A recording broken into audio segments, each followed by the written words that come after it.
Hello, first graders. So this is going to be the first chapter of the book that I'm going to read to you guys. I'm going to post one chapter a day, and then I'll post a link on Dojo for you guys to see and click on.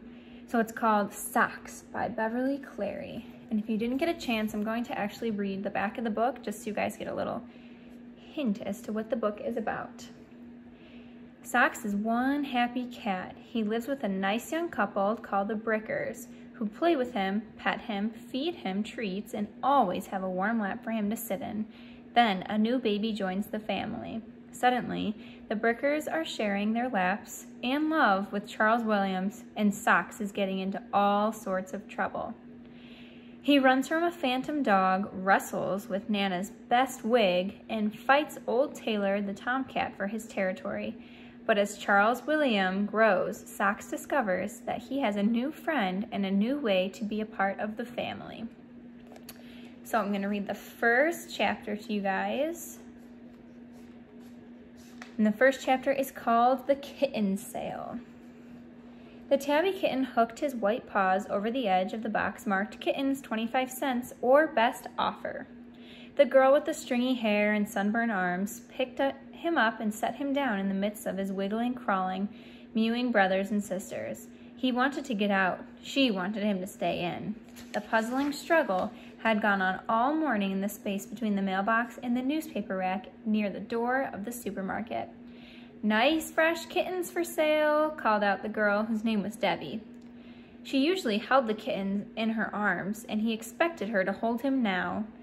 "That's stupid," said her brother George, embarrassed to be selling kittens with his younger sister on the summer morning. "Whoever heard of fresh kittens?" "Me," said Debbie, as she pushed the kitten down once more. Then she repeated at the top of her voice, "Nice fresh kittens for sale." She knew she was not stupid, and she enjoyed annoying her brother. The two had quarreled at breakfast. George said Debbie should sell the kittens because she played with them and that made them hers. Debbie and George should sell the kittens because she didn't know how to make change. Besides, he was the one who had brought the mother home when she was a kitten, so that made her kittens his. Their father said, "Stop bickering, you two. You can both sell them." And that was that. The white-pawed kitten, unaware of the hard feelings between brother and sister, tried again. He stepped on another kitten, this time managed to lift his chin over the rim of the carton. His surprised blue eyes took in a parking lot full of shoppers pushing grocery carts among cars glittering in the summer heat. He was fascinated and frightened. "Now, Socks," said Debbie as she unhooked his claws from the cardboard, "be a good kitten." Socks' orange and white sister caught his tail and bit it. Socks rolled over on his back and swiped at her with one white paw. He no longer felt playful toward a littermate who bit his tail. Now that he was 7 weeks old, he wanted to escape from all the rolling, pouncing, and nipping that went on inside the box. Unfortunately, no shopper was willing to buy Socks his freedom. Several paused to smile at the sign, and then Socks found himself shoved to the bottom of the heap by Debbie. "What are you going to do with all this money when you sell the kittens?" asked an elderly woman who was lonely for her grandchildren. "Daddy says we should save up to have the mother cat shoveled so that she doesn't have any kittens all the time," answered Debbie. "Spaded," corrected George. "She means we should have the mother kitten spaded." "Oh my," said the woman who hurried into the market. "That's dumb," said George. "Anyways, Dad was joking, I think." This time, Debbie looked at if she agreed with her brother that she might be dumb. "What are we going to do?" she asked, as she plucked Socks from the edge of the carton once more. "Nobody wants them." "Mark them down, I guess. Dad said to give them away if we had to." The boy borrowed a felt-tipped pen from a checker in the market, and while Socks peered over the edge of the carton, crossed out the 25 cents on his sign and wrote 20 cents above it. "Kittens for sale!" Debbie's voice sounded encouraging as she hid Socks under two of his littermates. He promptly wiggled out. On a day like this, his own fur was warm enough. "Why do we keep hiding Socks?" George tried to look as if he just happened to be standing there by the mailbox and had nothing to do with the kittens. Because he's the best kitten, and I want to keep him, said Debbie. Dad won't let you, her brother reminded her. He says the house is getting to smell like cats.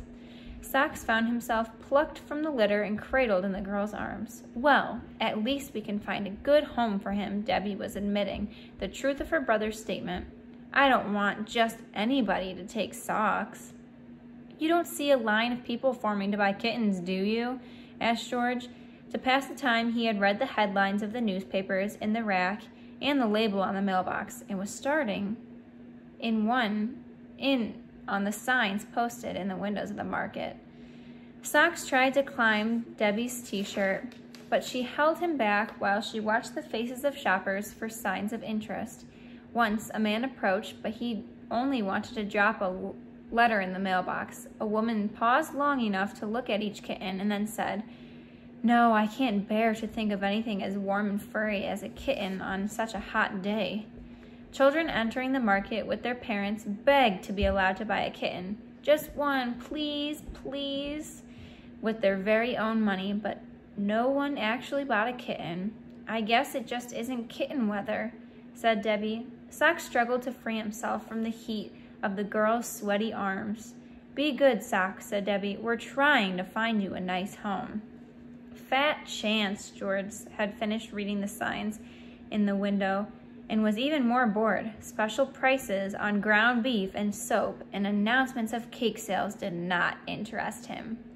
A woman with her hair on rollers, wearing a muumuu and rubber-thong sandals, herded 3 children and a tired-looking mongrel across the parking lot. The tallest, a girl barely old enough to read, shrieked, Mommy, look, a kitten sale! I want one, shouted her younger brother and sister. Debbie and George exchanged a look. The dog, sensing a long argument, laid down in front of the market door where customers had to step over him. Panting, used up all his energy, and he had none left with which to investigate kittens. I want that one with white feet, said the boy, who was wearing new swimming trunks. I saw it first, the younger girl shoved her brother. Cut it out, you two, ordered the mother, guiding her brood across the traffic lane. Not Socks, please, not Socks. There was desperation in Debbie's whisper. Socks could feel thumping beneath her t-shirt as she held him closer. They're the kind that will squeeze him and forget to give him water, I can tell. George did not answer, but he frowned as the 3 children approached. He had good reason to quarrel with his sister, but that did not mean he approved of quarreling. The oldest of the 3 joined the squabble. I get him because I'm the oldest. You two can have Bad Dog. The dog, hearing his name, lifted